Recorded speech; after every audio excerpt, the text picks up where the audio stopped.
guys, good morning pa. Wala pang 12. Ayun, kakatapos na namin nag-warm up kami kanina ni Hagrid sa aming homeschooling. So, tapos na. And ngayon, nagluto ako ng aming lunch. Ano ito? Yung kahapon na isda.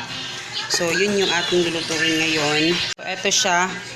Yung mga buto na binili namin na isda. So, lahat yun, papaksiwin ko. So, nilagyan ko na ng mga tawag dito, mga ilalagay natin. Ayan. Ako, nilalagyan ko siya ng ganitong, mas masarap siya. Mahilig kasi ako sa paminta. Ayan. Tapos, lagyan natin ng suka. Ayan. Naglalagay ako ng tubig, pero konti lang nilalagay ko. Pero mamaya na, papaunahin ko lang munang ipasingaw itong suka. Nilagay ko dito guys, luya, maraming luya, tatlong buo na onion, tapos isang talagang buo na garlic. So, mas masarap kasi may garlic, kaya nilalagyan ko siya. Tapos pala hindi ko nakapag-update kahapon. Ayan, bago na yung ating lutuan.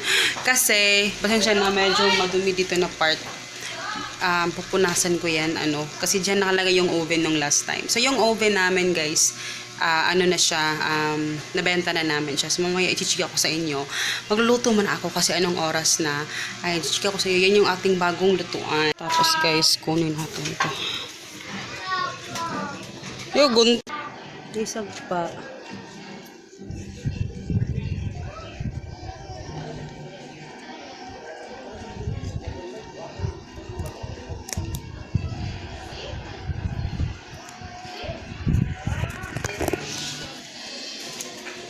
Guys, actually, lagi-isa lang to.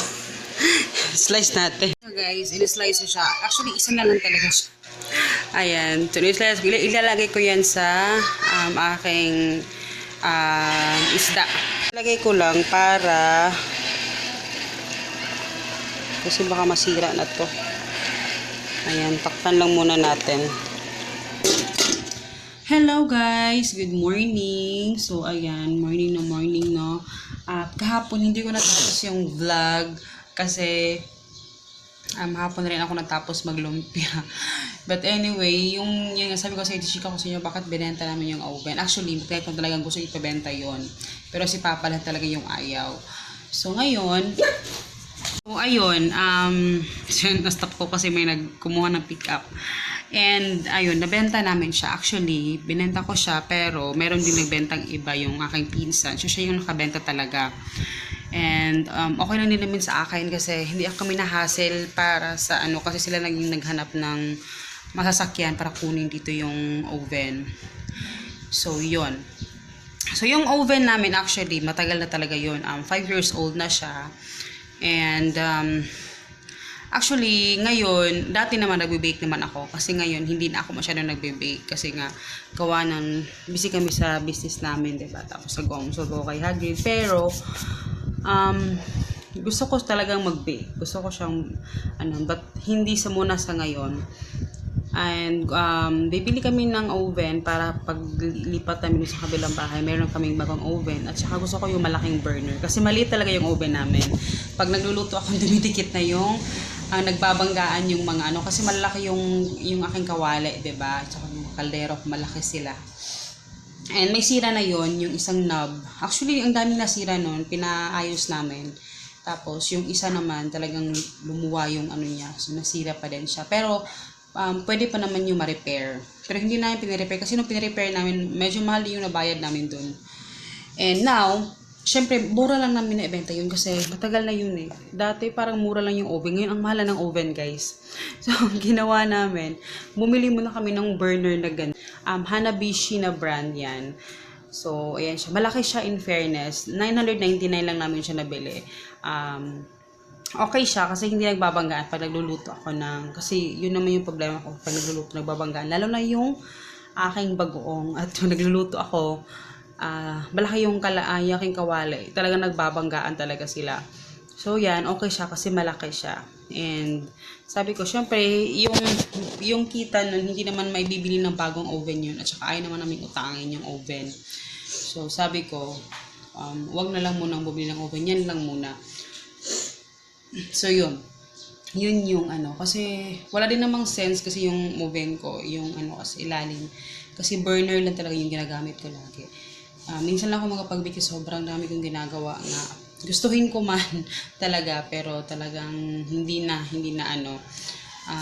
kasi mahirapan kami sa schedule talaga namin lagi. So, talang ginagamay ko pa yung oras namin, yung time management, yun talaga yung inaano namin ngayon. Ngayon pala kasalukuyan, nag-aaral kami ni Hagrid ng siya, meron siyang copy work. Meron akong pinapakapi sa kanya, tapos niyang basahin yan. And then, actually, ayun, shika ko naman sa inyo. Ito yung ginagamit ko ngayon. Nabili ko to sa Shopee. Spelling. Ito siya, spelling game. Ayan. Mura lang to. I think nasa 100 plus na ata ito, guys. Nakalimutan ko. Pero, pag hindi ko makalimutan, ilalagay ko yung link sa baba, ha? Nak, dili dara, anak. Mag-angi ka sa likod. Diri ka, Diha ka, sa likod. Dara. So, yun. Maganda siya. Meron siya mga ganito, guys, Maganda siya talaga. Yan yung ginagamit namin. Nose. Pero ito, syempre, pag medyo baby pa talaga, hindi pa marunong yung anak mo. Ayan, meron naman siyang guide dyan na spelling. Pero kasi kay Hagrid, alam na niya yung paglagay ng mga letters dyan. So, ang ginagawa ko, binabasa ko na lang. Tapos, inaano ko yung sound. Tapos, siya yung magkukuha dito sa mga letters. I-spell niya. Maganda siya in fairness. Actually, may coming pa ako na math. Math naman, yun magnetic yun. So, inaantay ko pa. So, meron akong nabiling libro dyan online na nainis ako kasi grade 2 yung kinuha ko. Grade 3 yung binigay. So, di ba, kaloka? So, hindi ko na lang ibabalik kasi syempre, ang hassle pa. And, yun. Mura lang din naman yun. Set siya, dalawa. So, mga 129 ata yun. Parang ganun yung price. Pero, okay lang. So, dalawa na siya. Pero, may mga kami pa akong mga books. Actually, may kami ako ng mga storybooks, ganyan. Kasi yun yung, mahilig siya ganun sa mga ganun. And then, yun. Yun lang naman yung update ko sa inyo. Actually, ginagamay ko pa yung oras ko, guys. Kaya, kung napapansin nyo, kung pina-follow nyo ako sa Facebook page ko, mapapansin nyo, nagpo-post ako ng mga videos ko, na galing sa YouTube, pinapost ko sa Facebook. Ayun, kasi talagang morning, gusto kong tinatry pa namin yung schedule namin na morning talaga focus ako sa ibang gawain ko na kailangan kong gawin. And then after na magturo ko kay Hagrid at sa time na pwede na ako maglumpia ng So, yun yung inaano namin ni Papa ngayon. Sana mag-work etong schedule na to kasi para mayroon akong maibang mapagtuunan ko ng pansin yung ibang mga gawain ko na kailangan kong pagtuunan, 'di ba? And then, yun ngayon, nakakapag-film ako kasi hindi ako naglumpia, 'di ba? So, mayroon akong mga planong i-film. So, hopefully maano ko siya. So, yun lang naman yung update ko sa inyo kasi kahapon kaya nga hindi ako nakapag-upload ng videos. Nakapagtapos ng vlog. So, ngayon kasi na-busy ako. Ayoko na mag-vlog sa gabi kasi nidilim din.